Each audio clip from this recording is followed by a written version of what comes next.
시청자 여러분 안녕하십니까? 정유진 변호사입니다. 오늘 이 시간에는 이혼과 배우자의 사망에 대해서 얘기하고자 합니다. 왜 갑자기 이제 사망인가 그러겠는데, 실제로 이제 이렇게 사람 일이라는 건 뜻하지 않은 일이 발생을 할 수가 있는데요.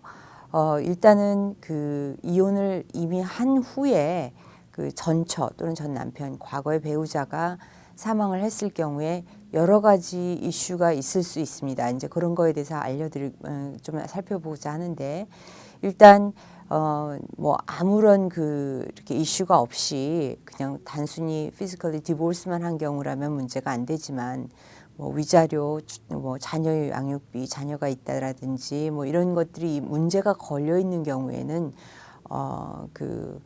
전 남편, 전 처의 사망이 이제 생존한 배우자에게 커다란 영향을 줄 수가 있습니다.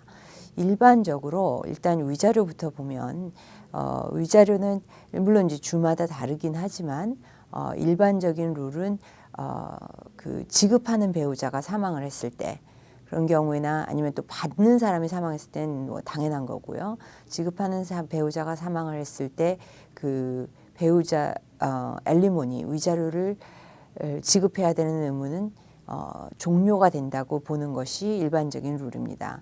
그러나 이제 뉴저지 같은 경우에는 unless otherwise agreed, 만약에 두 사람이 이혼을 하면서 어떤 사망을 한다 하더라도 그 엘리모니 지급 의무가 계속 진행된다고 합의를 본 바가 있다면, 또 그 사망한 배우자가 계속해서 수입이 발생하는 그런 비즈니스가 있다라든지 아니면 뭐 트러스트 신탁이 있다라든지 아니면 상당한 에셋이 있는 경우라면 그 지급할 배우자가 사망을 했다 하더라도 생존하는 배우자 쪽에서 엘리모니를 컬렉트를 할 수도 있습니다.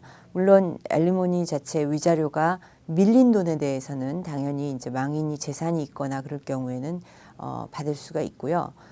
합의 내용이 명쾌하게 되어 있다면은 계속되는 지급도 받을 수도 있습니다.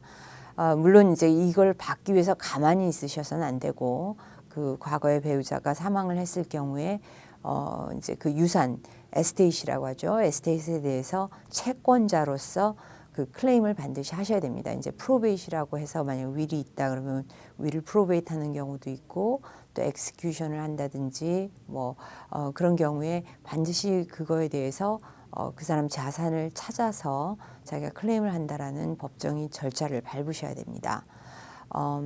만약에 계속돼서 페이를 해야 되는 의무가 있었다면 그 유산에 대해서 어떤 식으로 클레임을 할 건지 그거에 대해서 이제 분쟁을 하셔야 될 거고요. 그러나 이제 위자료와는 달리 자녀 양육비의 경우에는 일반적인 룰, 제너럴 룰은 지급하는 배우자가 사망을 했다고 해서 반드시 자동적으로 종료되는 것이 아닙니다. 이유는 아이들에 대한 거기 때문에, 아이들의 베스트 인트레스트, 자녀가 그 자라기에 필요한 돈이기 때문에 만약에 자산이 있고 인컴이 있다면 아이들은 그 사망한 배우자 부모로부터 서포트를 계속해서 성년이 될 때까지 받을 수 있다고 봐야 한다라는 그런 어떤 퍼블릭 팔리시 때문입니다. 특별히 또 이렇게 만약에 그 망인이 이혼 후에 다시 재혼을 해서 또 그 사이에 아이가 있고, 또 과거에 이전 결혼해서 자란 아이가 아직 서포트를 받아야 될, 양육을 받아야 될 미성년자거나 뭐 칼리지 학생이라든지 이런 경우에는 이런 문제가 심각하게 대두가 되겠죠. 따라서 이제 전에도 말씀을 드렸지만 차일드 서포트라든지 엘리모니라든지 자녀 양육이나 엘리모니라든지 계속해서 받아야 되는 의무가 있는 경우에 그 라이프 인슈런스 지급하는 자가 죽었을 때, 사망했을 때 그 받아야 될 돈을 못 받기 때문에 뭐 간단하게 텀 라이프라도 해서 그 충분하게 커버리지가 있는 인슈런스를 받을 수 있도록 합의할 때 확보를 해두시는 게 상당히 중요합니다. 뭐 일반적으로 이제 뭐 정확한 공식이 있는 건 아니지만 그냥 일반적인 좀 어려운 가정의 경우에는 아이당 뭐 한 10만 불 정도 라이프 인슈런스 팔리시, 뭐 중산층 정도면 한 15만 불, 좀 더 여유가 있는 층이라면 아이당 한 50만 불 정도의 그 라이프 인슈런스 팔리시 정도는 확보해 두시는 게 좋다고들 합니다. 또 이런 돈 이슈가 아니라 또 아이를 누가 키울 것이냐 하는 이슈도 한쪽의 배우자가 사망을 할 때 문제가 생길 수 있는데요. 일단은 그런 자녀 양육권에 대해서는 살아남아 있는 그 배우자가 부모가 커스터디를 옮겨받는다고 생각하면 됩니다. 그러나 이제 좀 망인이 예를 들어서 이미 유서를 써서 내가 전처나 전 남편에게는 내 아이들을 키우게 할 수가 없어 하고 아이들이 어린 경우에 가디언십을 지정해 놓을 수도 있는데, 이런 경우라도 일단은 일반적인 룰은 그 살아있는 배우자, 양육권이 없었던 그 부모가 아주 형사적으로 문제가 심각하다든지 굉장히 아이들을 어벤던하고 심각한 문제가 있어서 부모로서 적합하다고 판정되지 않는 한은 일단은 살아있는 배우자 부모가 양육권을 옮겨받게 됩니다. 가끔 특히 미국 사람들에게도 많지만 조부모가 아이들을 키우는 경우가 많습니다. 그래서 외국 사람들의 경우에는 조부모가 양육권을 가졌던 부모가 사망한 후에 아이들의 위시에 따르고 본인들은 psychological, 정서적으로 그런 페어런팅 역할을 해왔기 때문에 양육권을 조부모가 가져야 된다고 하지만, 이 또한 역시 그 남아있는 배우자가, 부모가 부모로서의 자격이 적합하지 않고, 또 아이가 그를 원한다 하더라도, 조부모와 남기를 원한다 하더라도 그게 과연 아이에게 가장 이익이 되는 베스트 인트레스트인지, 그 다음에 혹시라도 그런 조부모나 그 양육권을 가지고자 하는 사람이 아이한테 그 unfair하게 어떤 영향력을 행사하지 않았는지 등을 세밀하게 조사하게 됩니다.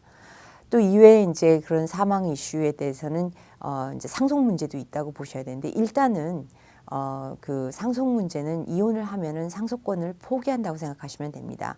따라서 이제 이혼을 하고 난 다음에는 반드시 어드바이스를 해드리는 게, 이미 유서를 작성을 해놨을 때는 유언장을 좀 다시 고치도록 항상 어드바이스를 해드리는데요.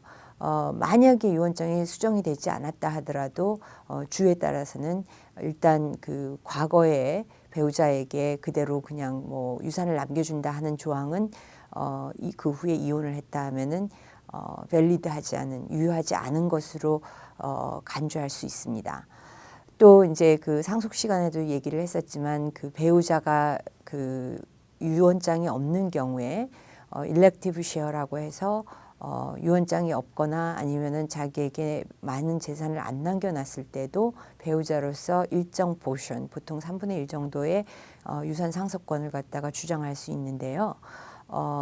이 경우에는 이제 이런 상황이 있을 수 있습니다. 예를 들어서 이혼은 하지 않았지만 떨어져 살았다. 근데 문제는 일렉티브 쉐어 같은 경우에는 한쪽 그 망인이 사망 당시에 같이 살지 않았다, somehow 이렇게 separate하고 별거해서 같이 살지 않았다면은 일렉티브 쉐어를 행사하시지 못할 수도 있습니다. 이렇게 이혼이 완전히 종결되지 않은 상황에서 이제 결혼을 한다, 그러니까 디보스가 안 된 상황에서라도 또 대 문제도 있을 수 있는데요. 예를 들어서 이제 그 의료비 같은 거, 병원비 같은 것이 엄청나게 나왔을 때, 일반적으로 이제 뉴저지 같은 경우에는 같이 사는 동안에 상대 배우자가 메디컬비를 크게 많이 이제 인커를 했다 하면은 다른 쪽 배우자도 일단 리스폰시블하다고 봐야 됩니다. 그러나 만약에 그 메디컬 빌이 발생할 당시에 두 부부가 세퍼레이트 돼 있다고 하면은 병원에서는 그 메디컬 빌에 대해서 다른 배우자에게 콜렉트를 할 수가 없을 수도 있습니다. 그 외에도 이제 디보스가 펜딩돼 있는 동안에 그러니까 디보스가 파이널라이즈 되지 않은 상황에서 이혼 소송 계류 중에 사망을 하는 경우에는 일단은 사망에 의한 것이기 때문에 법적으로 디보스가 된 것은 아니며 그 두 부부의 관계는 legally spouse입니다.